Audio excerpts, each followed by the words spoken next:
Mais dis-moi, Jamy, c'est quoi l'islamophobie? Ça vient d'où? Ça veut dire quoi? Mais qui est donc ornicard? Voilà. Eh ben, je vais te le dire, mon petit Aziz. Alors, le terme islamophobie a été inventé par des gens qui te méprisent et qui sert uniquement à ce que tu fermes ta grande bouche. Mais je peux pas vous dire plus. Eh oui, car si tu es un tout petit peu critique ou sceptique ou islamo pas super compatible, même si t'as la paix en toi, l'amour et tout ça, eh ben, tu seras traité d'islamophobe. Ça ne veut strictement rien dire, ou alors faut qu'on m'explique, hein. Ça veut strictement rien dire. Alors faut qu'on m'explique. Vous savez quoi? Je vais vous mettre la vidéo, et elle dure 42 secondes, et vous allez voir, vous allez me dire ce que vous en pensez. Les petits lolos, je vais la mettre en plus petit. Peut-être en grand? Ouais, non, ah oui, ouais, allez, comme ça, c'est bon. Pour nous, l'islamophobie, sans doute n'entendras-tu pas très souvent cette définition, mais c'est tout ce qui entrave la construction, le développement de la communauté, son expression, qu'elle soit visible ou politique, ici même en France ou ailleurs. Et donc l'islamophobie, Attends. Je crois qu'il va falloir répéter ça, s'il te plaît. La petite dame là va le faire. Écoute bien. pour nous, donc je vais un petit peu me lire, mais c'est Elle le dit même pas de tête, elle le lit, même en fait. tout ce qui entrave la construction et le développement de la communauté, son expression visible et politique, que ce soit en France ou dans le monde. Donc je vais répéter parce que c'est très important. Ouais. Répète, s'il te plaît, parce que là, on a en gros, ce que la petite dame et le monsieur ils te disent, c'est que t'es islamophobe, et wallah, c'est très grave, si tu empêches l'islamisation ici, partout, dans le monde, l'univers, les galaxies, sur Mars, même celle des Schtroumpfs.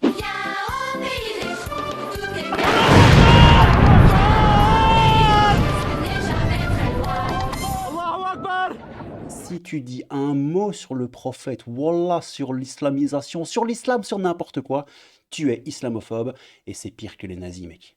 On est en 2024, c'est la pire anathème qui peut te tomber sur la gueule. Fais gaffe. Donc l'islamophobie, pour nous, c'est tout ce qui entrave la construction et le développement de la communauté, Tout ce qui entrave la construction et le développement de la communauté, tout ce qui entrave la construction et le développement de la communauté, son expression visible et politique, visible et politique. Ah ouais, non, mais c'est tout. Ils ont tout pris. Ils ont fait un shawarma. Un shawarma, je sais pas comment on dit, on s'en fout. C'est ce pain où tu mets un peu tout ce que tu as dans le frigo et tout ce qui te tombe sous la main, là.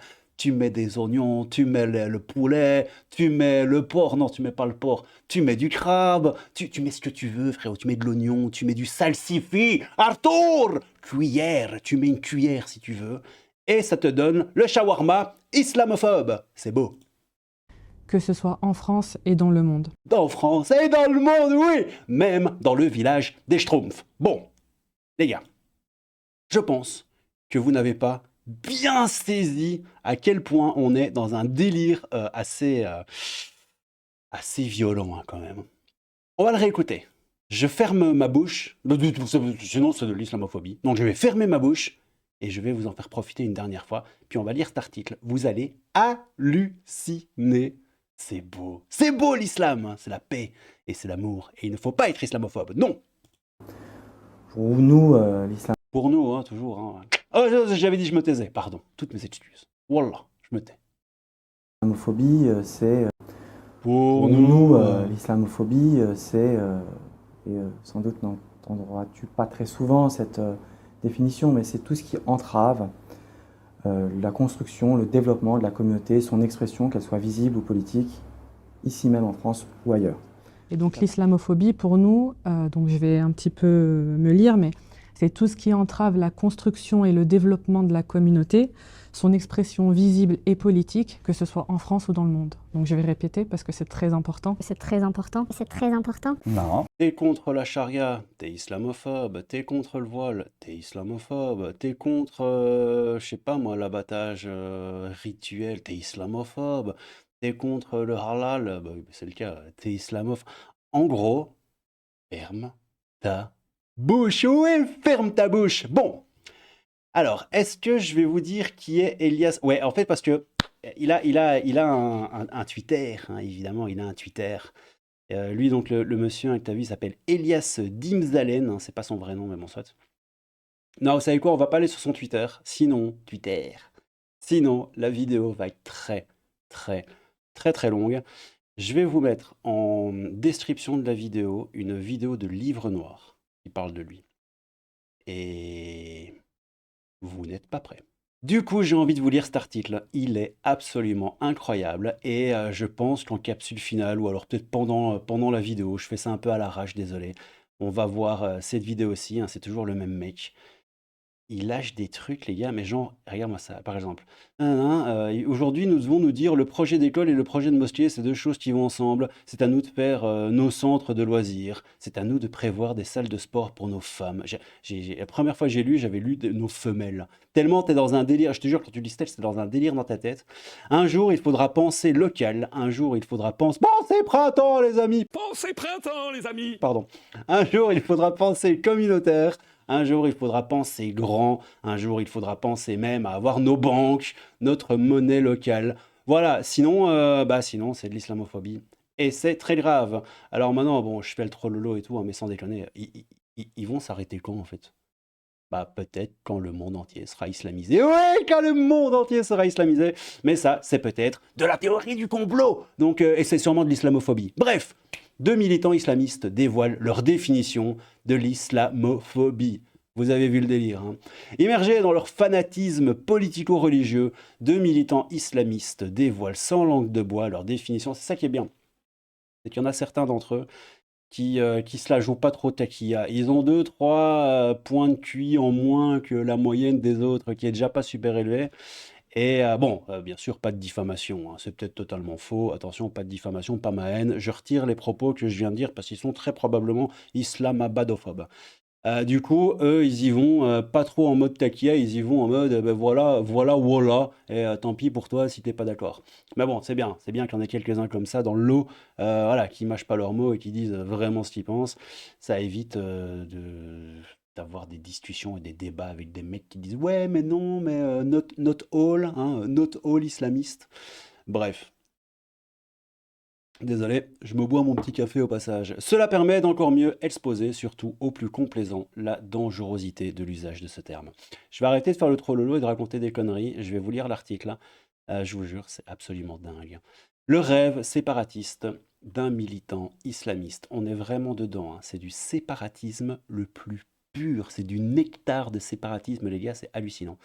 Elias Dimzalen est le fondateur du média islamiste Islam et Info, mais il devrait en réalité s'appeler Islamisme Info. Il est dans la droite ligne de la stratégie victimaire à outrance pour légitimer sa vision radicale, identitaire, totalitaire et raciste de la religion.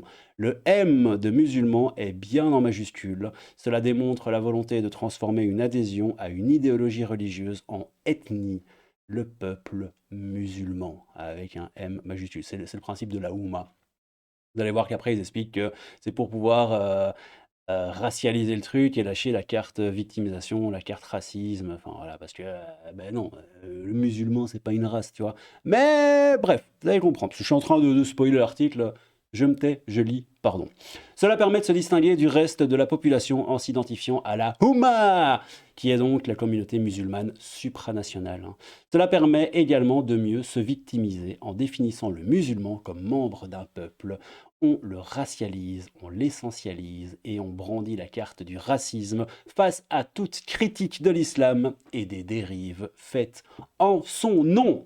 Elias Dimzalen, de son vrai nom Eli Yes Zareli, est l'animateur et l'un des dirigeants de ce média. Le domicile de ce militant néo-salafiste, une variante du salafisme historique qui n'hésite pas à mener des actions politiques et à travailler avec les frères musulmans, avait été perquisitionné en décembre 2015 suite aux attentats. Selon les services de renseignement, il est aussi l'une des raisons de la fermeture de la mosquée de Torcy en Seine-et-Marne en avril 2017. Cette mosquée, voilà, là on arrive dans les trucs dingues les gars.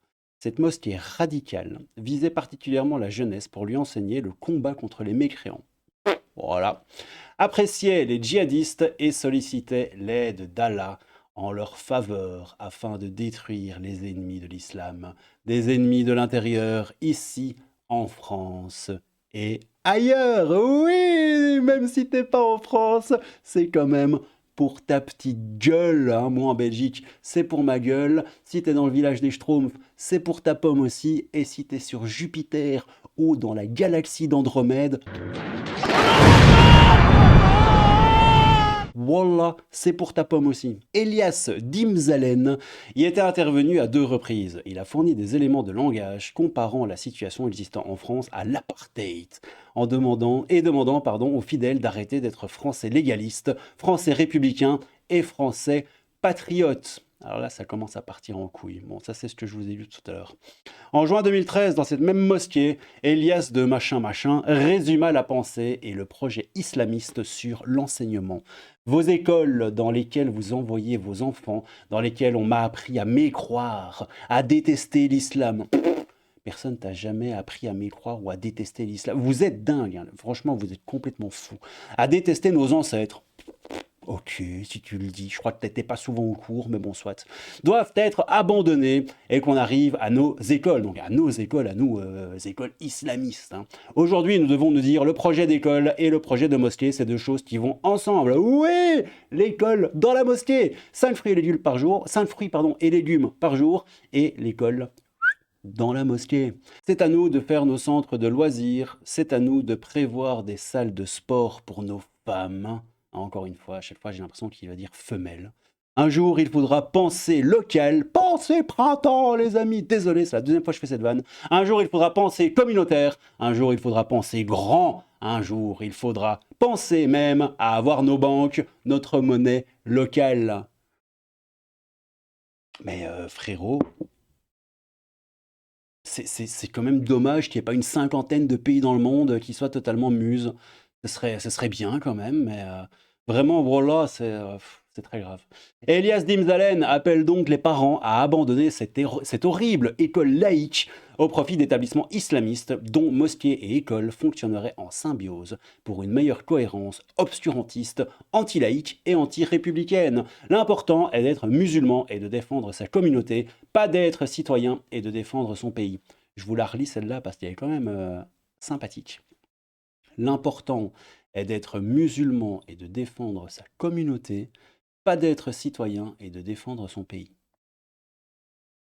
Quel pays? À mon avis, il parle de la France, hein. Il ne parle pas de l'Arabie Saoudite, de l'Iran, de l'Afghanistan, de la Syrie, de l'Irak, de l'Iran.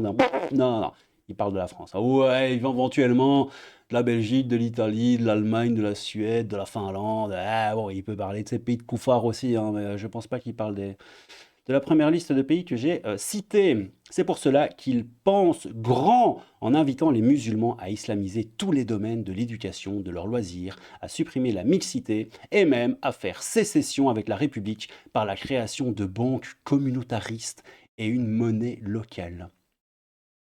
Je sais bien qu'on part de islamophobie et tout, mais cet article en fait m'a tellement fumé que j'avais envie d'en faire une vidéo, j'avais envie d'en parler avec vous. Et je vais un peu en causer avec vous en commentaire aussi, parce que c'est hallucinant, quoi. Désolé, à la tienne frérot. L'impudique exhibition patriarcale et politique des militants islamistes. Organisation sociale raciste, puisqu'elle hiérarchise et discrimine une partie de l'humanité, effectivement, ici en raison de son sexe. Le sexisme du voile est le marquage vestimentaire et le plus ancien du patriarcat. Obsédés sexuels, les islamistes l'ont hissé en étendard identitaire et politique. La force du patriarcat, celle qui lui permet une telle longévité dans l'histoire humaine, est le consentement d'une partie de ses victimes, voire le soutien actif d'une frange d'entre elles. C'est particulièrement vrai chez les islamistes. Maria de Cartena en est un bel exemple. Alors Maria de Cartena, mon petit poteau, c'est elle. Hein. C'est elle s'appelle Maria de Cartena, c'est beau. Maria de Cartena est une militante néo-salafiste profondément fanatique. Elle est une militante très active, notamment à l'association Perspective Musulmane, c'est beau, et sur la plateforme Islamophobia. Au-delà de sa soumission au patriarcat de se cacher des hommes pour ne pas les exciter sexuellement, ce que les islamistes nomment par euphémisme la pudeur. Et oui, son voile est donc, comme le veut l'islamisme politique, son outil politique et militant. Si le sexisme du voile est l'outil matériel de l'islamisme politique, la sémantique en est la sève. Le terme d'islamophobie, voilà, on revient un peu à la sève justement de cette vidéo, hein. Le terme d'islamophobie dans le cadre de la stratégie victimaire en est le cœur. Ces deux extrémistes ont pu largement s'exprimer sur la chaîne YouTube L'Observatoire Islam et Civilisation, qui s'inscrit dans la même approche extrémiste de l'islam. Elias Dimzalen y a été complaisamment interviewé en septembre 2022. Maria de Cartena l'a été tout autant complaisamment 9 mois plus tard, en juillet 2023. Et ils expliquent alors ce qu'est pour eux l'islamophobie en citant chacun mot pour mot la même phrase. Ça, c'est amusant parce que j'avais pas compris que c'était 9 mois plus tard. Je pensais que c'était le même truc.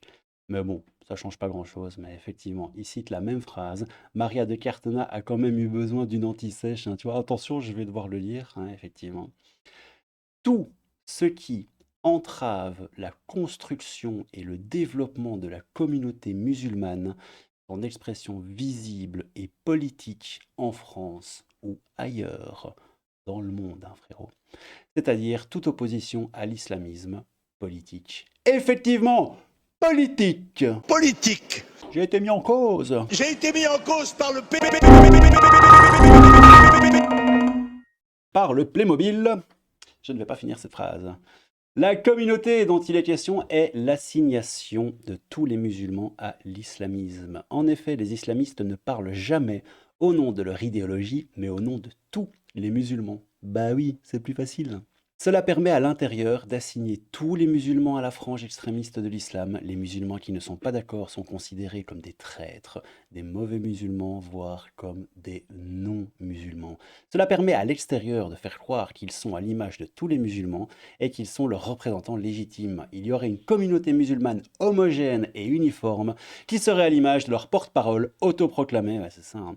Une des conséquences est d'entretenir et développer la peur de l'islam, islamophobie, mais aussi l'hostilité envers les musulmans, ce qui alimente la stratégie victimaire de l'islamisme, un cercle vicieux dans lequel une partie de la gauche aime se baigner. Les islamistes ne parlent jamais au nom de leur idéologie, mais au nom de tous les musulmans. Ça, c'est ce qu'on avait vu tout à l'heure. C'est une petite accroche dans l'article.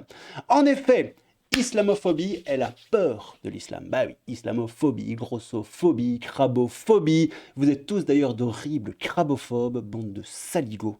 Donc en effet, islamophobie est la peur, hein, phobie, phobique, phobos en grec. Voilà.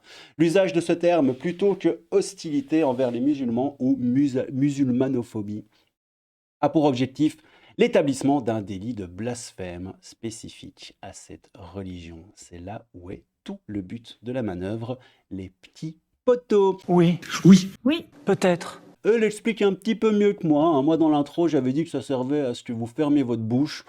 C'est plus ou moins l'idée, hein.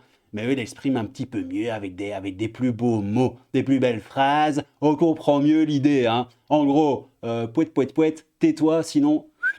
Voilà, pas terminer ma phrase encore une fois.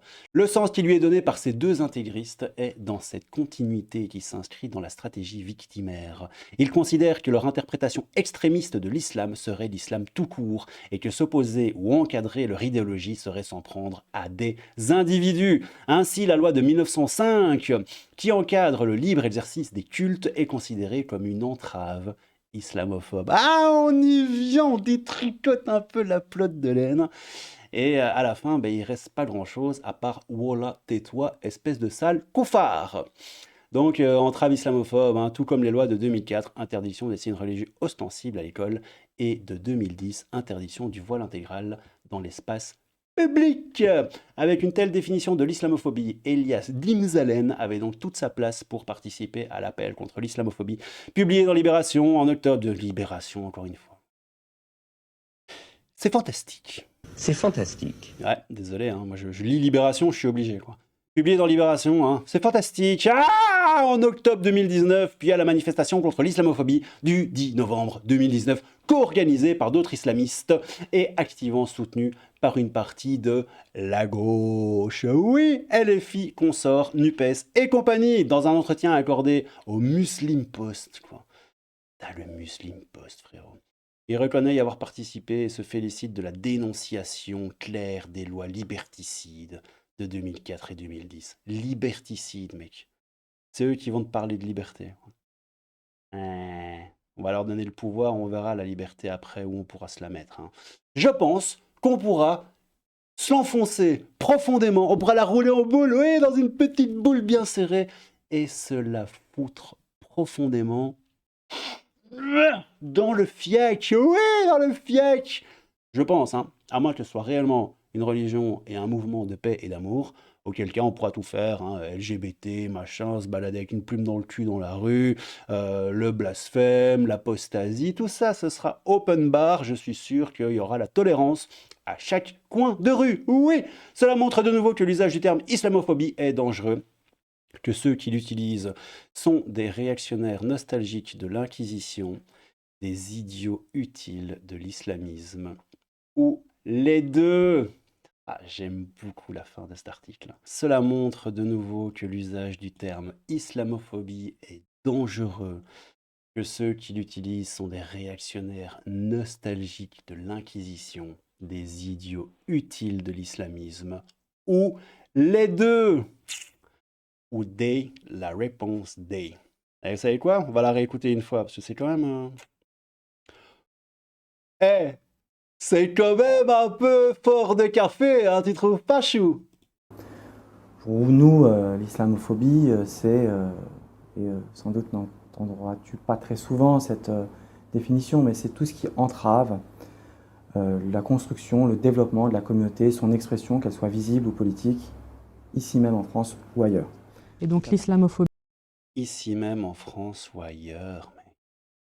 Ouais, on va regarder Maria de Cartena aussi. C'est quoi son nom? Ouais, Maria de Cartena, mec. Et donc l'islamophobie, pour nous, donc je vais un petit peu me lire, mais c'est tout ce qui entrave la construction et le développement de la communauté, son expression visible et politique, que ce soit en France ou dans le monde. Donc je vais répéter. Non, c'est bon. C'est quoi? On l'a déjà entendu assez souvent comme ça. Tu vas rien répéter du tout. Ah ouais, il y a cette vidéo aussi, je voulais la voir avec vous. Elle va être longue, cette vidéo.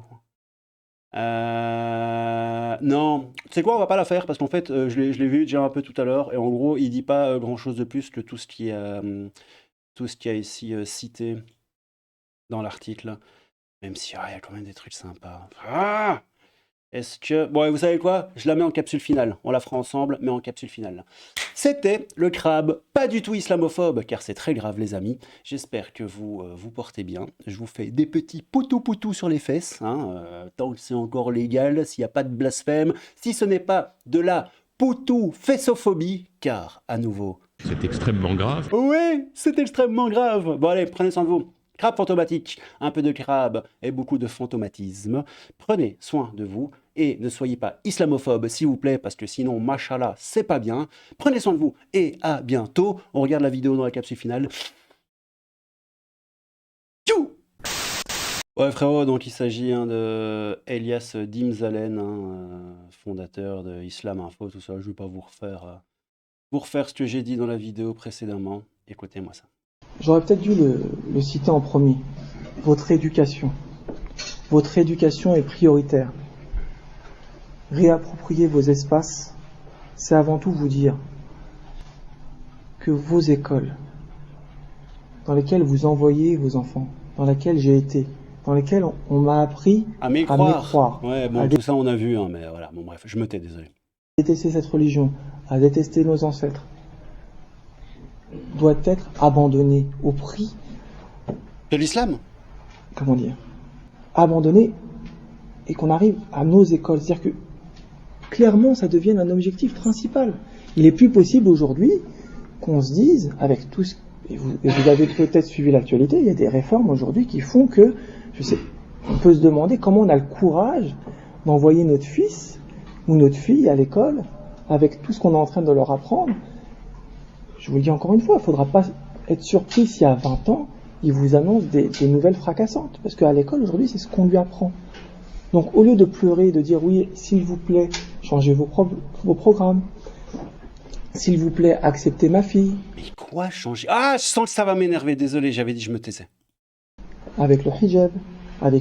Maintenant, c'est même plus avec le hijab. Aujourd'hui, il y a des sœurs qui se font virer de l'école parce qu'elles ont une jupe longue. Les écoles doivent devenir une priorité pour nous tous. Aujourd'hui, Ouin, ouin, ouin, ouin, ouin, ouin, ouin.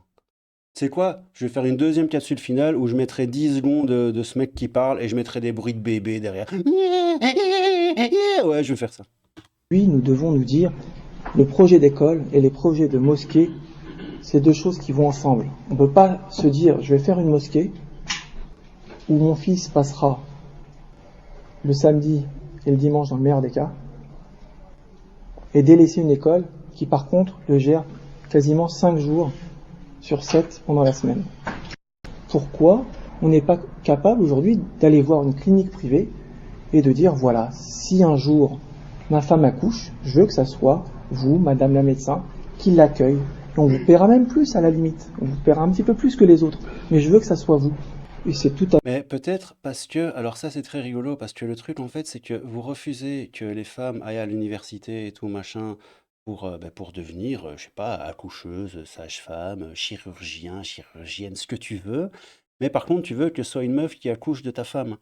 Il y a déjà un truc qui déconne en fait. À moins de faire des universités spéciales pour femmes et tout, mais alors là on est vraiment dans un monde chariatique, hein, donc moi je sais pas, c'est vous qui voyez les gars, mais il me semble déjà qu'il y a un problème là-dedans.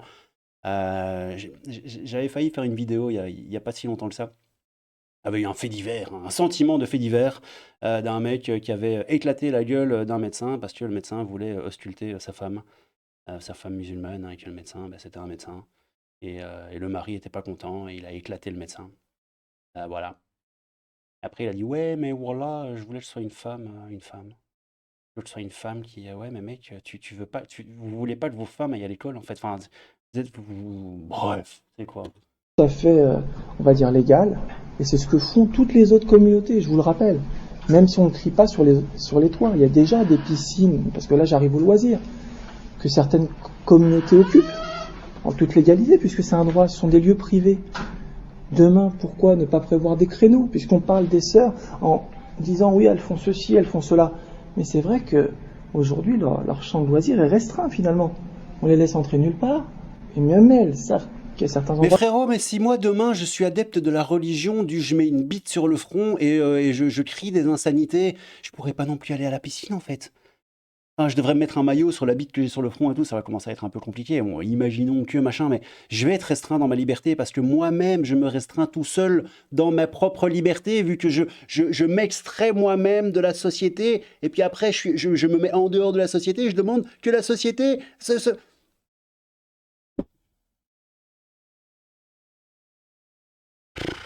Vous êtes fatigant, réellement. Qui sont pas fréquentables. Il faut nous réapproprier aussi nos loisirs pour nos enfants. Et là, je pense à l'éducation. Aujourd'hui, vous savez, pour les plus jeunes, ce que c'est qu'une colo. C'est à nous de faire nos colonies de vacances. C'est à nous de faire nos centres de loisirs. C'est à nous de prévoir des salles de sport pour nos femmes. Et plus aux autres qui mettent à chaque fois des conditions. C'est à nous de nous réapproprier nos vies et nos... Ta condition, c'est de t'habiller correctement, d'être poli, courtois, et de pas casser les noisettes aux gens avec ta religion, en fait. Voilà. Encore une fois, comme j'ai dit tout à l'heure dans la vidéo, c'est quand même dommage qu'il n'y ait pas au moins une cinquantaine de pays musulmans dans le monde dans lesquels vous pourriez aller pour vivre librement votre religion en toute nature, en toute tranquillité. C'est dommage, vraiment, c'est dommage. C'est dommage que vous soyez obligé de... Je vais pas finir ma phrase. destin. J'en arrive même à un projet, on va dire, faramineux, mais ça sera vraiment quand une intelligence vivra au niveau de la communauté. Une intelligence vivra au niveau de la communauté. Je crois qu'il va parler de la banque et tout ça, une banque et une monnaie à eux, une monnaie communautaire. Un jour, faudra penser local. Un jour, faudra penser communautaire. Un jour, faudra penser grand. Un jour, faudra penser même à avoir nos banques. Notre monnaie locale. L'usure est interdit en islam, hein. Je dis ça, je dis rien, hein, mais bon, bref. Moi, je l'ai lu, hein, le bouquin, donc j'ai lu le Coran, je connais un peu le délire quand même. Un jour, on le fera en vidéo, si vous voulez. J'avais déjà commencé il y a quelques temps, j'avais fait la première et la deuxième sourate. Bon, la première, c'est tout petit, et la deuxième, c'est Al-Baqarah, c'est la vache. Voilà, il y a déjà des trucs de dingue dedans. On est le peuple du feu et tout, enfin bref. Allah nous maudit, etc., etc. Il y a déjà des dingueries rien que sur la sourate 2, vous n'êtes pas prêts. Mais enfin bref. Et dans la sourate 2, dans Al-Baqarah, il est bien marqué que... Ou alors c'est dans une autre, je ne sais plus. Bon bref, en tout cas, c'est écrit dans le bouquin. que l'usure, c'est haram, c'est pas bien, il faut pas, voilà, tout ce qui est l'usure. Eux, ils estiment que c'est un truc... Oh, je vais pas finir ma phrase, ça concerne l'autre peuple, les juifs, enfin bref, on va pas commencer à parler de ça maintenant.